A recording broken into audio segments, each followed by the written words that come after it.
Boa noite, pessoal, tudo bem? Estamos muito felizes que vocês estão aqui hoje, após o coffee break, com a energia recuperada. Bem, então começamos mais uma palestra da 20ª Semana Brasileira de Informática Biomédica, com a palestra agora sobre saúde digital e sustentabilidade, com a nossa Juliana Herbert. Ela é professora e pesquisadora da UFSPA, atua na PPGTG Saúde como professora efetiva e membro da comissão coordenadora. Também é professora no curso de graduação de Informática Biomédica. Ela lidera o núcleo de pesquisa espacial em ambientes extremos na UFSPA, com a participação de pesquisadores do Brasil, Inglaterra, Portugal, Alemanha e Angola. Ela é membro do Hub de Tecnologia e Ciência da Inova Space e do Space Uomo. E também é uma professora muito querida daqui da UFSPA. Então, eu peço que ela pode começar a palestra e uma pequena salva de palmas para ela.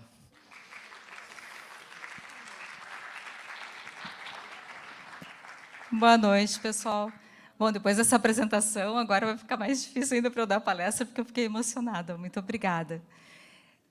Primeiro, eu gostaria de agradecer o convite para dar essa palestra. Realmente, para mim, é muito especial participar de um evento da informática biomédica aqui da UFSPA. Acho que todos me conhecem, sabem do carinho, né, do amor que eu tenho por esse curso, e por todos que, de alguma forma, fazem parte do curso. Então, a ideia é eu falar um pouquinho... Peraí. Opa, a gente testou e estava funcionando. Agora está funcionando. Ok. Então, assim, contextualizando, né? Na verdade, até já leu um pouquinho da minha formação. A minha formação toda em ciência da computação, e é interessante porque quem já foi meu aluno sabe que quando eu fui fazer vestibular, que na minha época era só vestibular, não tinha o Enem, eu fiquei muito na dúvida se eu fazia alguma coisa na área de computação ou na área da saúde. Agora, eu não precisaria ter essa dúvida, eu poderia escolher informática biomédica, né? Então, realmente é um curso que eu gostaria de ter feito de graduação, não tinha na minha época, então fiz toda a minha formação em computação. Então, as minhas áreas de pesquisa são saúde digital, engenharia de software, inclusão digital, sustentabilidade.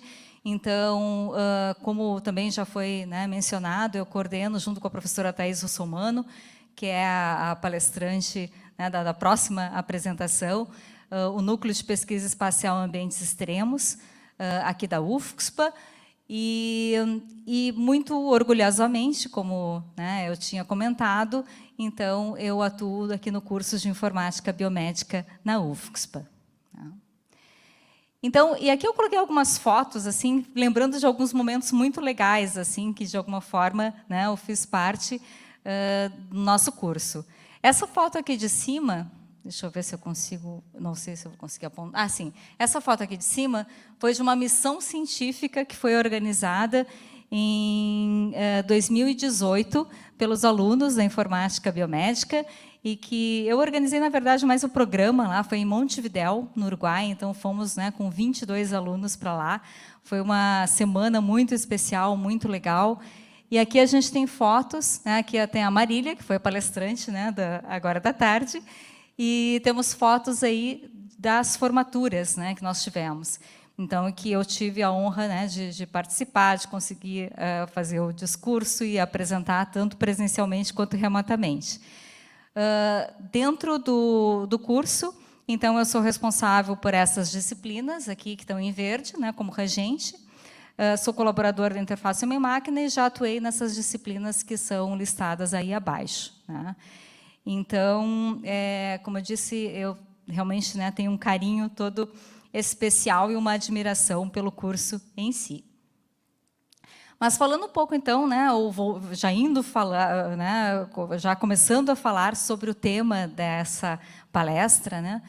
Então, a ideia é a gente falar um pouquinho sobre saúde digital e sustentabilidade, e é interessante justamente começar contextualizando sobre o que é saúde digital. E aqui eu trouxe, então, um conceito que vem, né, de um relatório, na verdade, né, ele é lá da Organização Mundial da Saúde, que diz, então, que é um termo guarda-chuva que inclui a saúde como áreas de desenvolvimento, com uso de ciência da computação avançadas, por exemplo, Big Data, genômica, inteligência artificial. Então, assim, quando a gente fala às vezes, né, em inglês, né, o mobile health, e-health e o digital health. Então, assim, esse termo digital health, ou saúde digital, é algo muito mais amplo que esses outros termos anteriores, né? Então, a ideia é que justamente a gente trabalhe com esse contexto. E o outro termo é sustentabilidade. Quando a gente fala em sustentabilidade, muitas vezes a gente acaba pensando na questão toda de nós termos um planeta sustentável, né, de nós separarmos lixo, cuidarmos, né, de questões climáticas, etc. Isso, com certeza, é algo que é super importante, mas aqui a gente está falando de sustentabilidade dentro do contexto dos Objetivos de Desenvolvimento Sustentável da Agenda 2030. Que foi proposta em 2015 pela ONU. Então, nós temos aqui 17 Objetivos de Desenvolvimento Sustentável, que foram propostos associados a 169 metas. E elas estão relacionadas não só a essas questões climáticas, a questões, né, do planeta como um todo, como também, por exemplo, a questão de igualdade de gênero, né, a questão do bem-estar, a erradicação da pobreza.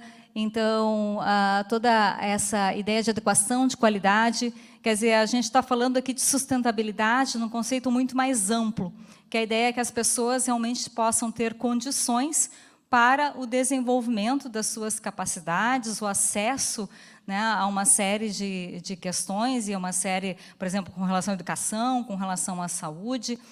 Então, e a gente vê que a saúde digital realmente tem um papel extremamente importante, e, obviamente, aqui eu não vou explicar para vocês por que a saúde digital em si é importante, mas sim, a ideia é eu levantar alguns tópicos aqui para que nós pensemos juntos sobre os desafios relacionados a utilizar a saúde digital, pensando justamente nesse conceito de sustentabilidade.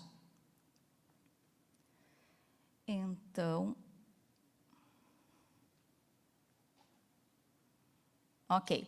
Então, assim, as áreas de Objetivos de Desenvolvimento Sustentável, na verdade, estão relacionadas, né, a essas... Nós temos essas 5 áreas, então a ideia de realmente algo centrado nas pessoas, né, com essa ideia de fim da pobreza e da fome, de proteção contra a degradação do planeta, então pensando que, né, se possamos viver uma vida sustentável nesse sentido, a prosperidade e o progresso tecnológico como sendo algo muito importante, né, dentro desse conceito, a paz, ou seja, sociedades livres de medo e violência, e a parceria, pensando nesse espírito de solidariedade global fortalecida. Né? Então, os 17 Objetivos de Desenvolvimento Sustentáveis, eles estão relacionados a essas 5 áreas.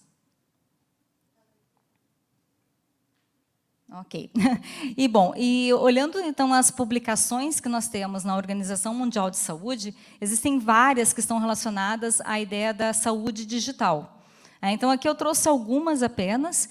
Então, inclusive, temos alguns exemplos aqui de publicações que foram definidas, né, foram elaboradas justamente nessa época pandêmica, então relacionadas à utilização de aplicativos, por exemplo, né, para rastreamento da Covid-19, com relação a questões de privacidade, levantando questões de interoperabilidade de sistemas.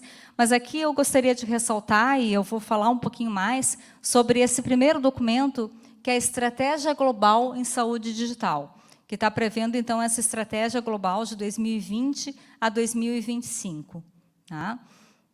Então, a ideia, né, é que essa estratégia global ela possa ser utilizada como inspiração pelos países que né, aderem às diretivas, né, da Organização Mundial de Saúde, para trabalhar com a saúde digital de uma maneira mais ampla e mais sustentável, pensando sempre naqueles objetivos de desenvolvimento sustentável que eu tinha comentado anteriormente.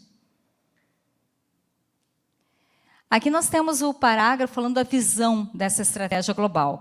Eu deixei ainda em inglês, porque esse documento não foi traduzido para o português e eu quis ser o mais fidedigna possível, né? Então, assim, a ideia é melhorar a saúde para todos, em todos os lugares. Né? Então, e acelerando esse desenvolvimento da adoção, né, de soluções de saúde digital, centradas nas pessoas, que sejam sustentáveis, escaláveis, acessíveis, apropriadas. Então, esse foco de centrar nas pessoas é algo que aparece bastante. E quando a gente pensa em pandemia, né, todos nós aqui, né, bom, a gente ainda está passando, né, por essa questão da pandemia, mas a gente sabe que a gente teve aulas online, a gente sabe que houve uma série de avanços com relação a, por exemplo, a telesaúde, né, tivemos inclusive a palestra do Marcos, né, mais cedo, às 14 horas. Houve uma série de avanços com relação aos vestíveis, as tecnologias vestíveis, né, os wearables, com relação a uma série de questões remotas, né, que para nós anteriormente pareciam que talvez não fossem tanto parte do dia a dia, mas que acabaram fazendo um pouquinho mais parte do dia a dia. E aí, claro que se vieram também questões relacionadas à privacidade das informações, né, a toda a questão da vigilância tecnológica, que acaba acontecendo justamente pela disponibilidade dos dados pessoais, né, que acaba acontecendo porque nós estamos sempre utilizando celulares, sempre, né, de alguma forma, podendo ser rastreados, né. Existem leis específicas, como a LGPD, que eu sei que também foi tema aqui da semana da Infobio, né. Então, assim, realmente houve uma série de avanços, né. Mas aí, quando a gente pensa nos avanços, a gente precisa também pensar na questão de o quanto que isso realmente gerou uma inclusão digital, né? Então, a gente vê que, por um lado, claro, há toda a questão da distribuição também de smartphones, né, que, como o Marcos também citou anteriormente, não é tão regular, digamos, tão uniforme, pensando no país como um todo, ou inclusive no mundo, mas mesmo as pessoas que têm uso, que têm acesso a esses smartphones, né? Será que a gente realmente está gerando uma inclusão digital quando as pessoas não estão entendendo aquilo que está escrito naquele aplicativo, por exemplo, que é gratuito e que pode ser utilizado? Quando elas recebem uma orientação que elas não entendem de uma forma equivocada? Quando, de alguma forma, essas pessoas não se sentem representadas por aquilo que está no software, né? Então, que seja nos aplicativos, nos sites, ou seja lá onde for?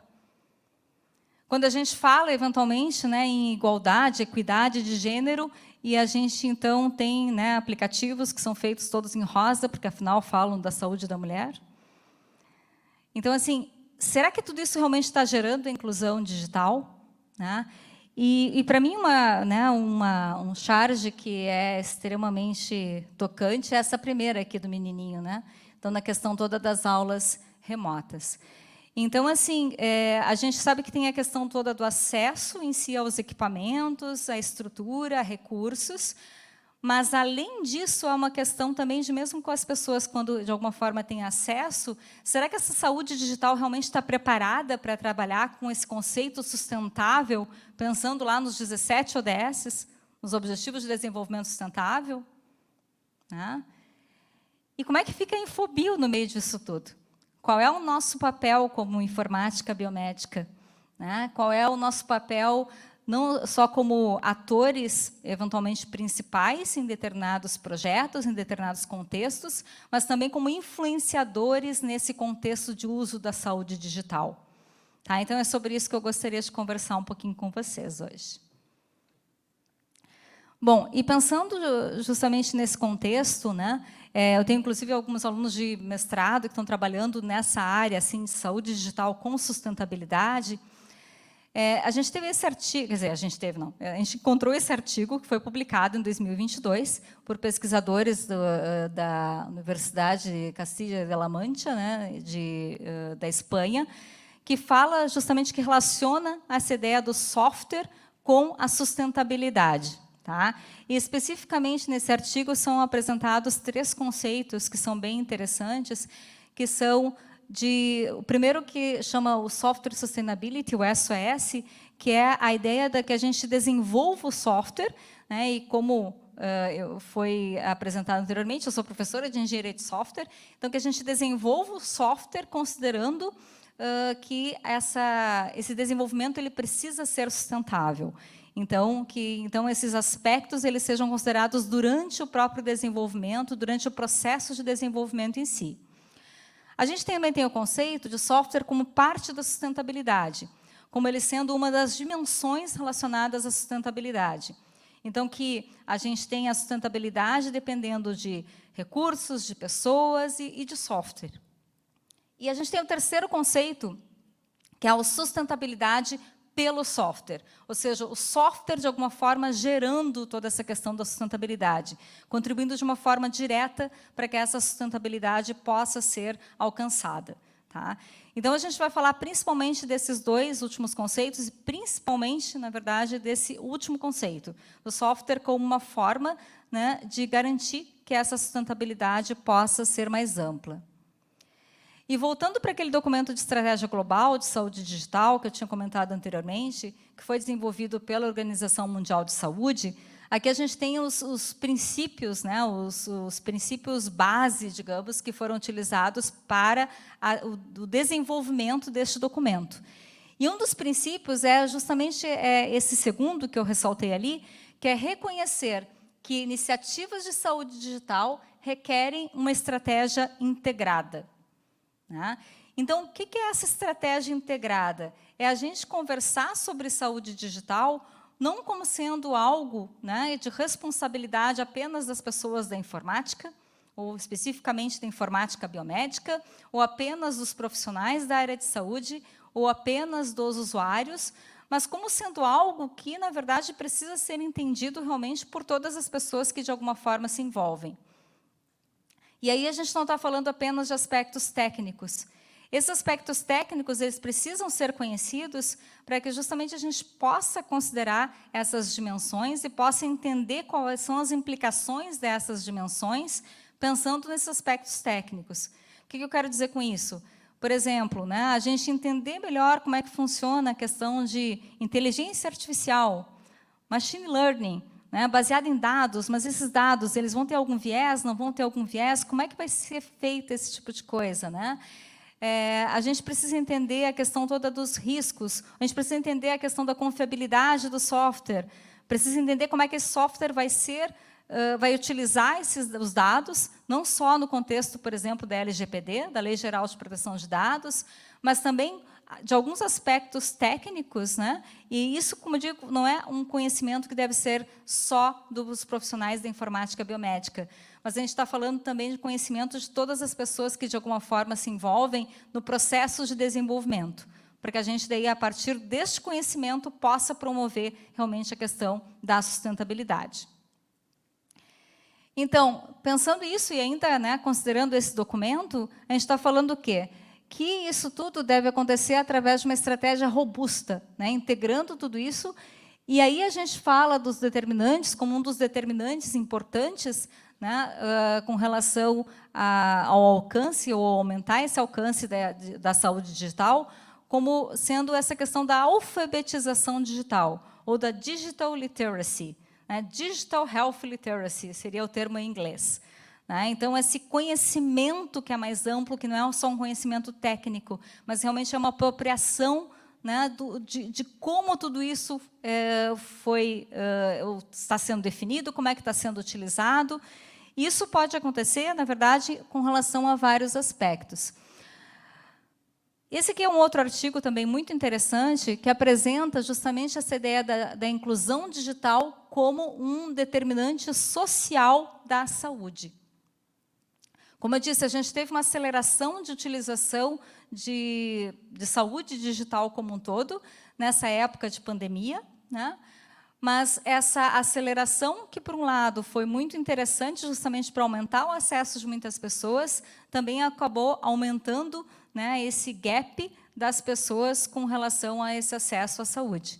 Então, tem uma charge que eu tinha colocado ali, justamente de um penhasco, né, então, entre o médico ali e as pessoas, né, que eu sei que o Marcos também utilizou, mas que na verdade, realmente acabou se acentuando com relação a vários aspectos, né?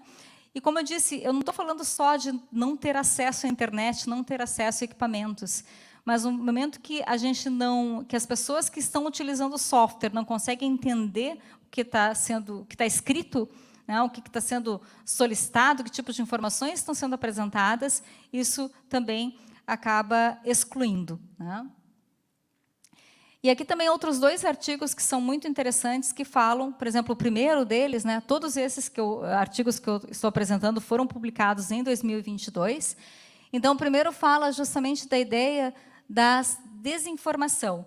Então, é a ideia das fake news, né, do acesso a informações que não são confiáveis, que acaba sendo potencializado por essa era digital.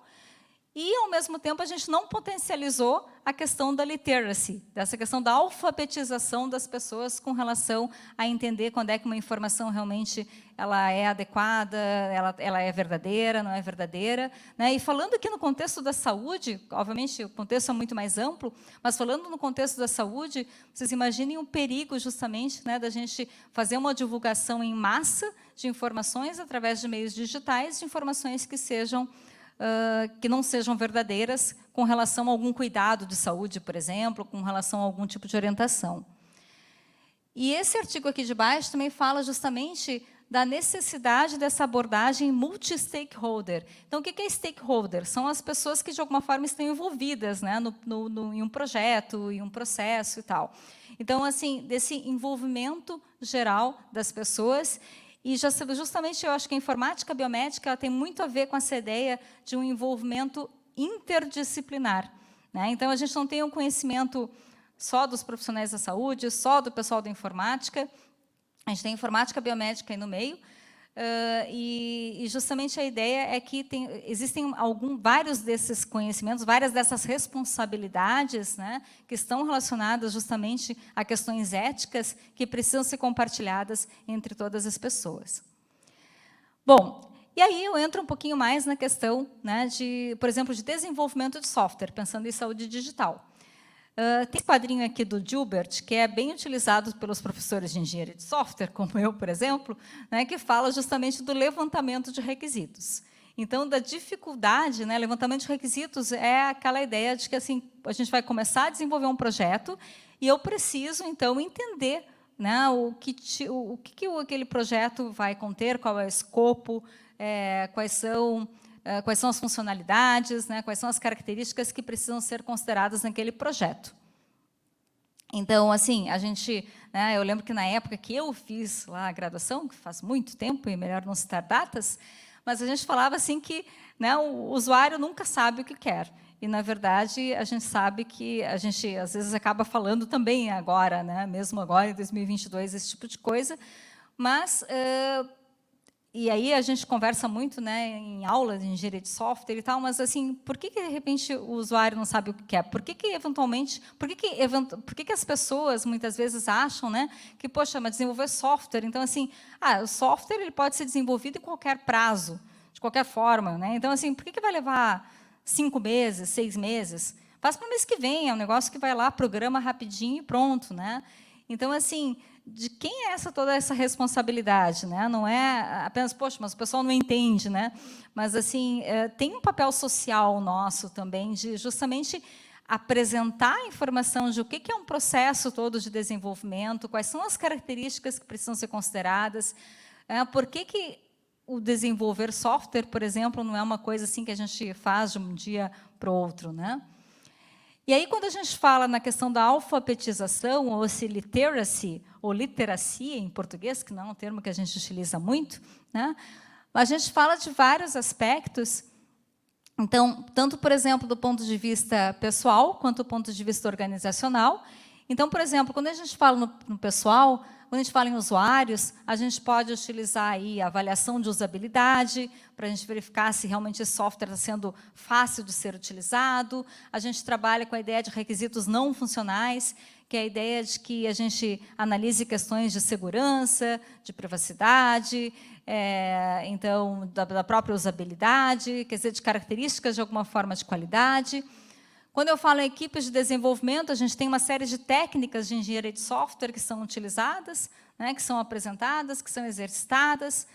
Quando nós falamos em instituições, a gente também fala de uma série de aspectos relacionados, por exemplo, ao intercâmbio de ideias entre essas várias instituições, de trabalho conjunto, da interoperabilidade de sistemas, né, de todas essas questões.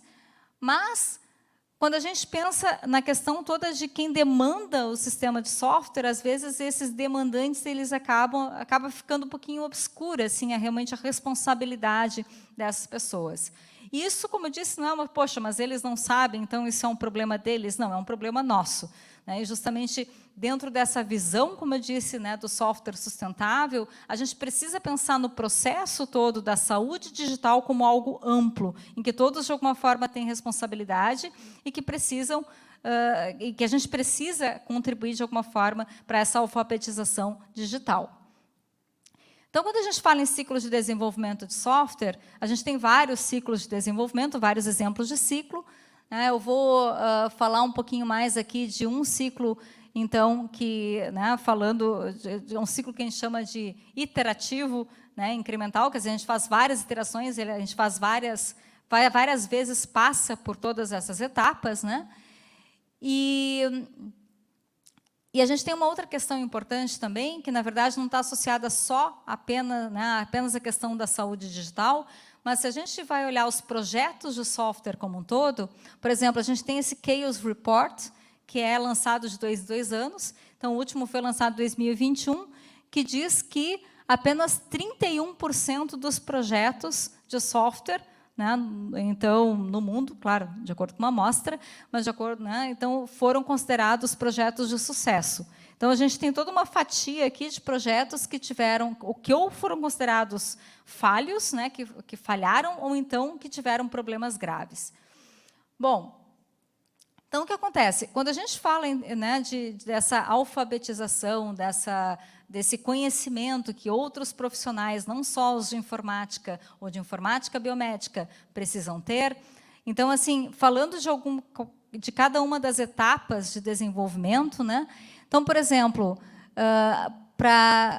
pensando assim em termos de ciclo de uma forma geral, seria muito importante que os profissionais da área de saúde e profissionais que demandam software conhecessem realmente o ciclo de desenvolvimento de software, entendessem qual é a implicação de considerar alguma coisa dentro do escopo, fora do escopo, quais são os riscos de um projeto, quais são as pessoas que vão estar envolvidas de alguma forma, né, nisso tudo. Então, entendendo, né, realmente quais vão ser os entregáveis, quais vão ser as características. E aí a gente está falando de uma abordagem realmente baseada em pessoas. Então, quando a gente fala em levantamento de requisitos, e considerando aqueles requisitos que a gente chama de não funcionais, eu vou entender, né, buscar realmente entender qual é que tipo de usuário eu tenho, qual é a implicação disso, qual é a linguagem que eu vou utilizar, que tipo né, quais são as implicações éticas com relação às funcionalidades, por exemplo, que vão ser implementadas, né? Com relação à parte toda de requisitos, como eu disse, tem a questão das implicações éticas, né?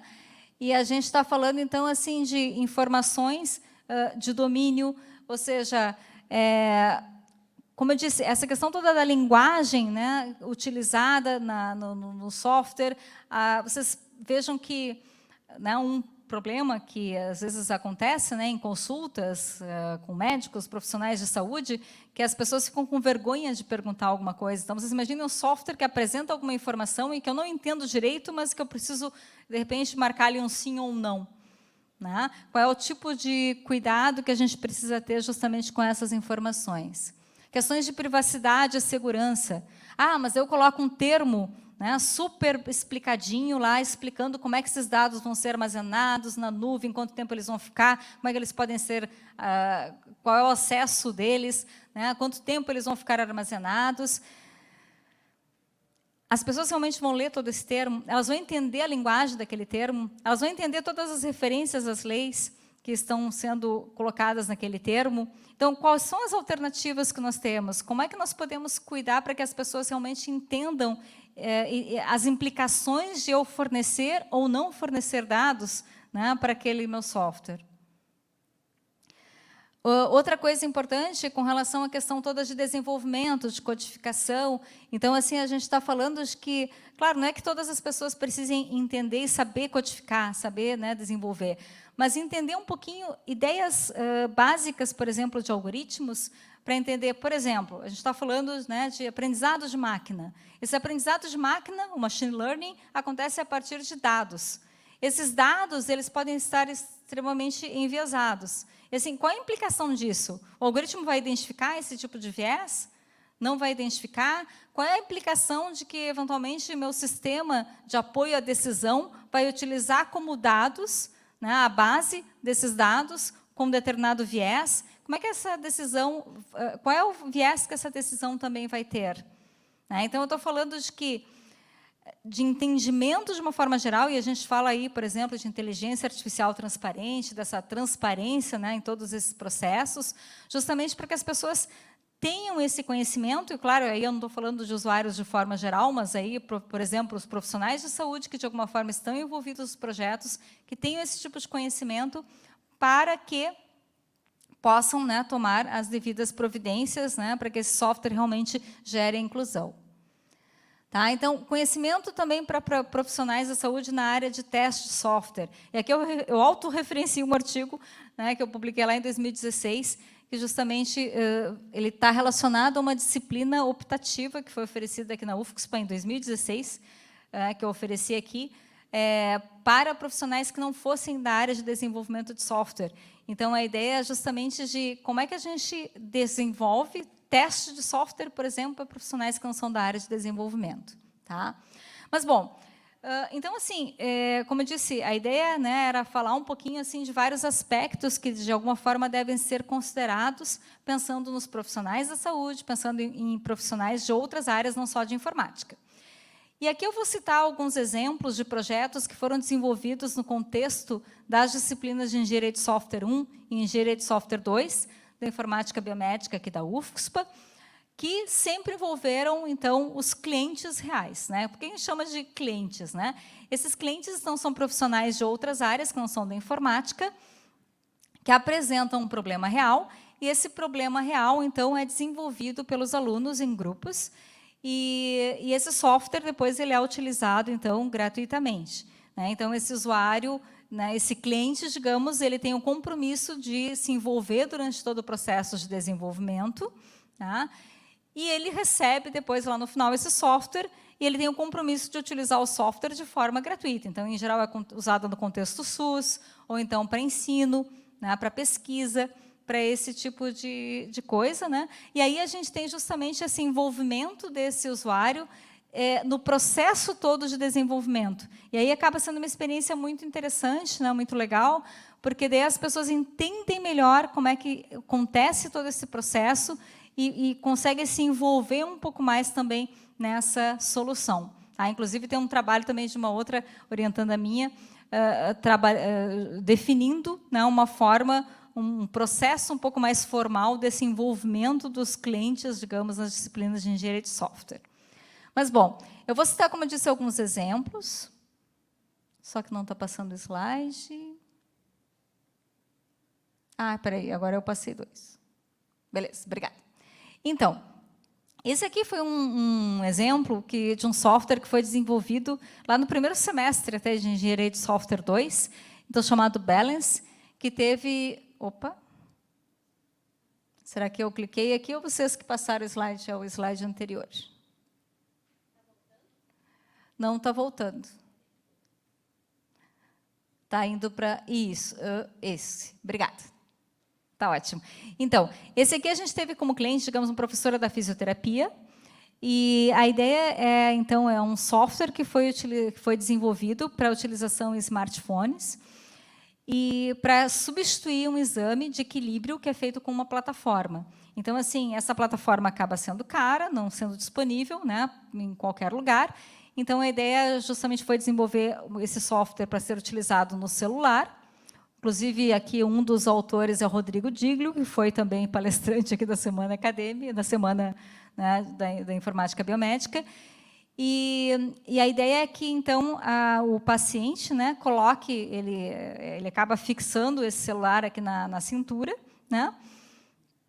E, a partir daí, então, ele faz uma série de, por exemplo, fica lá num pé só, então caminha, faz algumas coisas para que esse equilíbrio possa ser medido. Então, são gerados alguns gráficos, né, que ajudam, né, o fisioterapeuta a analisar toda essa questão do equilíbrio. Tá? E aí, o que a gente se preocupa? Então, para vocês terem essa ideia, só o fato de usar o celular já seria uma forma de a gente estar trabalhando com a questão toda da inclusão, né? Porque daí eu não preciso da plataforma. Além disso, o que a gente se preocupa? Por exemplo, que esse software ele possa ser executado em pelo menos no Android, né? Às vezes também, né, em iPhone, mas principalmente no Android, porque acaba tendo uma série de smartphones que são mais baratos. A gente se preocupa para que não tenha que se utilizar a última versão do Android ou uma capacidade muito grande do smartphone. Então, para que celulares mais simples, que estejam mais antiguinhos, né, que não tenham muito espaço, que a gente possa também executar esse software. Tá? Então, assim, a gente se preocupa com as cores que são utilizadas, a gente se preocupa com a forma como a gente coloca a linguagem, pensando qual vai ser o usuário, ainda que esse aqui, o usuário, né, é o fisioterapeuta, então já é um profissional da saúde, então a linguagem ela pode ser mais específica, mais técnica, mas a gente se preocupa justamente com a representação, né? Então, quando coloca as pessoas, quando coloca figuras, que isso seja representativo. Tá? Bom, um outro exemplo, não está passando, gente. Obrigada. Então, esse aqui foi um outro exemplo de um software que foi utilizado, então foi desenvolvido tendo como cliente então, uma professora da enfermagem aqui da UFSPA, para auxiliar no tratamento de lesões por pressão dos pacientes. Então, a ideia é que a gente tem aqui, né, fotos, informações dos tipos de lesões, e, a partir daí, então, esse paciente receba orientações sobre como, né, o que deve fazer com relação a essa lesão. Na verdade, assim, ele é voltado principalmente, né, para os enfermeiros ou alunos de enfermagem, mas que eles possam utilizar para mostrar também as informações. Então, a gente pensa assim, bom, o nosso usuário principal é um aluno de enfermagem, mas ele vai utilizar para mostrar essa informação, por exemplo, para outra pessoa que não é da área da saúde. Então, assim, que tipo de informações nós podemos apresentar para esse aluno da enfermagem, que tem mais conhecimento da área da saúde, que tipo de informações devem ser apresentadas lá para o usuário final? Como é que vai ser essa linguagem? Né?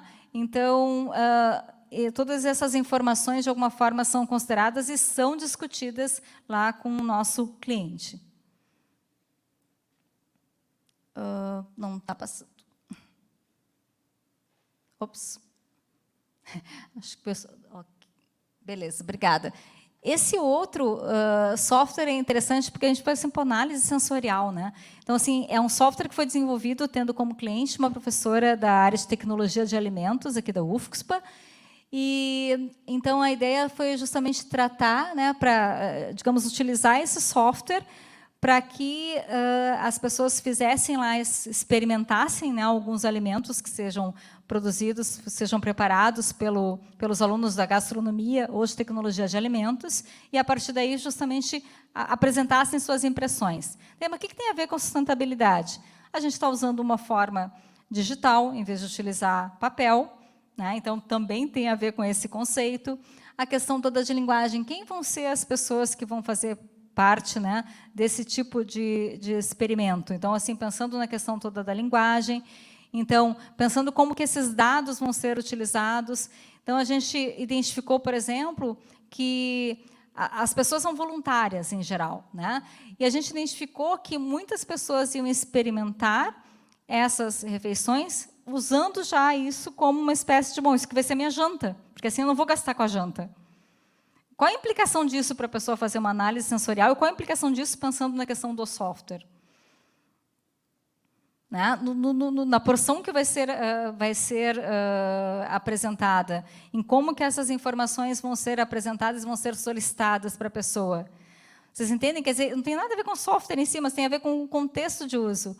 E isso foi algo que, justamente, quando a gente começou a trabalhar e a utilizar, né, a gente identificou isso junto com a professora, né, obviamente, da área. Então, bom, um outro exemplo também na área de enfermagem, para o controle de atenção dos profissionais de enfermagem com pacientes oncológicos em ambiente hospitalar. Eu vou falar mais rapidinho de alguns, porque eu sei que meu tempo também já está, né? Eu sei que não está encerrando, mas eu queria deixar um tempinho para perguntas, né? Então, tratando esse software específico, né, utilizando um instrumento já validado para avaliação, né, dos cuidados de enfermagem. Esse outro, então, usando realidade virtual, que teve, então, como cliente, né, um professor aqui da reabilitação, da área, então, do PPG de reabilitação, para que a gente pudesse utilizar a realidade virtual. Aliás, um dos desenvolvedores estava aqui à tarde, não está aqui, mas, bom. Mas, então, utilizando a realidade virtual para a realização de exercícios com pessoas com mobilidade reduzida. Então, essa é uma outra coisa, poxa, a pessoa tem mobilidade reduzida, está na UTI, ela está, por exemplo, sei lá, em algum local, né, que ela não consegue fazer o exercício, então como é que ela vai fazer o exercício usando realidade virtual? Só por aí já é um desafio, né? Mas qual a implicação disso? Que tipo de, quais são as cores que a gente vai utilizar? Como é que a gente vai trabalhar com isso de uma maneira que a gente possa utilizar uns óculos de realidade virtual que sejam super baratos, com um celular que seja simples e que, de alguma forma, isso também acabe ajudando no bem-estar da pessoa, não só na questão do exercício, mas do bem-estar mental mesmo da pessoa. Pode voltar, por favor? Beleza. Esse aqui foram outros, são 2 softwares que foram desenvolvidos, tendo como, então, cliente, né, uma médica, e relacionados ao planejamento reprodutivo. Esse especificamente, então, para agentes da saúde utilizarem para o controle das informações, então, em unidades básicas de saúde, para acompanhamento de ações.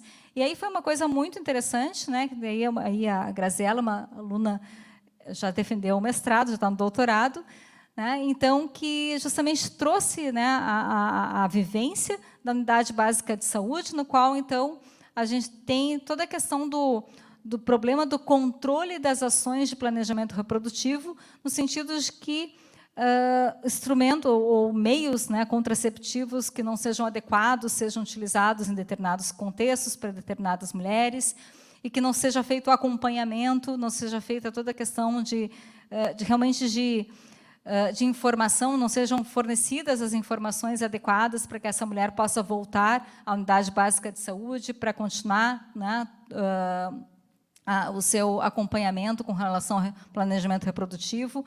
Isso tudo pensando que são agentes da saúde, que trabalham em uma unidade, que com muitas coisas acontecendo, com muitas pessoas, né, associadas, e que, de alguma forma, esse software pudesse ser utilizado realmente de uma maneira prática, de uma maneira segura, né, e cuidando toda a questão da privacidade dos dados, principalmente em assuntos como esses, né, que são extremamente sensíveis. Tá? Eu vou passar um pouquinho mais rápido.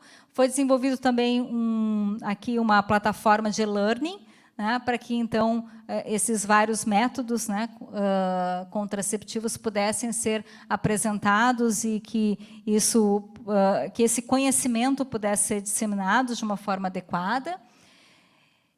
Esse outro software, então, teve como cliente um oftalmologista, e aí isso está relacionado, inclusive, ao trabalho, o TCC, né, da Marília, que foi palestrante também hoje à tarde, e que eu sei que ela falou também sobre isso, né, um pouco na palestra dela, mas daí foi desenvolvido um software justamente para a coleta dessas imagens de fundo de olho, utilizando o celular, então já, né, utilizando uma forma mais acessível de se fazer esse exame de fundo de olho, mas utilizando também um aplicativo que pudesse chamar pessoas, né, treinadas para essa obtenção do exame de fundo de olho, para que elas pudessem, então, em qualquer momento, por exemplo, a gente fez aqui no contexto da Santa Casa, pudessem ir lá fazer a obtenção do exame.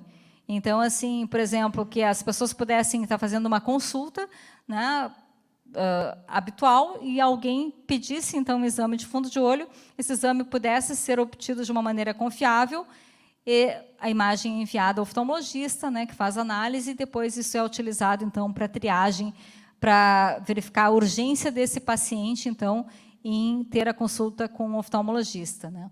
Pensando aqui especificamente na questão da retinopatia diabética, né? Bom, esse aqui é um outro também que a gente teve como cliente, então, uma médica reumatologista, em que foi feita, então, toda, digamos, os prontuários, todas as fichas de anamnese, de registros de informações, né, que de alguma forma eram feitas assim no papel, então que isso fosse feito realmente no computador, mas com todo o cuidado, pensando em assim, o tipo de informações que são registradas, como é que as informações vão ser lidadas. E é muito interessante, porque justamente quando tem esse envolvimento maior das pessoas, dos profissionais da saúde, a gente consegue analisar aspectos muito mais amplos, além da questão da funcionalidade, além de questões técnicas mais simples. Né? Bom, um software também, que é um escape room, né, para o ensino de biofísica.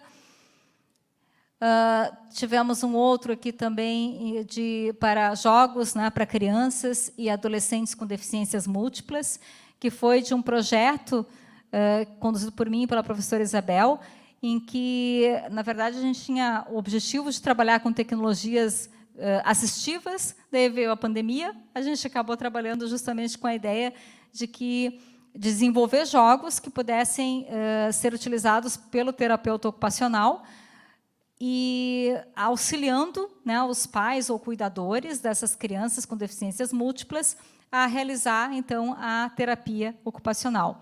Então, vocês imaginem, essas pessoas que, né, a gente trabalhou com uma instituição específica aqui, filantrópica, e essas pessoas, então, elas não têm um pacote de dados amplo, a gente não pode trabalhar com jogo online o tempo todo, a gente não pode trabalhar com... Quer dizer, a gente tem que cuidar para que, né, a criança, o avatar ali que aparece, seja representativo com relação à criança, ao adolescente, né, que está lidando, então, com esse jogo. Né? Então, vocês vejam que tem uma série de outros aspectos que, de alguma forma, eles precisam ser considerados, eles precisam ser analisados, e que podem parecer detalhes, mas justamente são determinantes, não só da utilização do software em si, mas que realmente isso, de alguma forma, vale a pena, que isso cumpra, né, os seus objetivos e que realmente gere valor, pensando em sociedade como um todo. Bom, e aqui o último artigo que eu cito, então, é também um artigo, né, que foi publicado em 2022, que fala que essa literacia, ou literacy, ou alfabetização em saúde digital, é muito mais do que apenas a alfabetização, né, digital, mais alfabetização na área da saúde. A gente está falando de vários outros aspectos, é algo muito mais amplo e que precisa ser considerado, precisa ser discutido e precisa ser sempre lembrado nos nossos projetos, né, de saúde digital. Afinal, assim, isso faz parte da nossa responsabilidade social, faz parte da nossa responsabilidade como cidadãos, de forma geral, né, mas especificamente na informática biomédica, com certeza é algo que é fundamental que a gente considere frequentemente. Tá? E, obviamente, sempre lembrando, então, que sustentabilidade tem a ver com esses 17 Objetivos de Desenvolvimento Sustentável. Não são apenas alguns aspectos, mas que todos esses aspectos, de alguma forma, eles precisam ser considerados, eles precisam ser questionados, a gente precisa buscar informações para que a gente realmente gere a real inclusão digital, e não uma inclusão digital, né, pretensamente, que pretensamente esteja acontecendo, uma inclusão digital falsa, que pode ser até mais perigosa, né, do que a gente identificar que realmente ela não está acontecendo. Quer dizer, a gente tem ilusão de que ela esteja acontecendo, realmente pode ser muito perigoso, né, pode ser muito prejudicial como um todo. Tá? Bom, é isso, eu estou disponível daí, acho que tem um tempinho para perguntas, né, mas muito obrigada.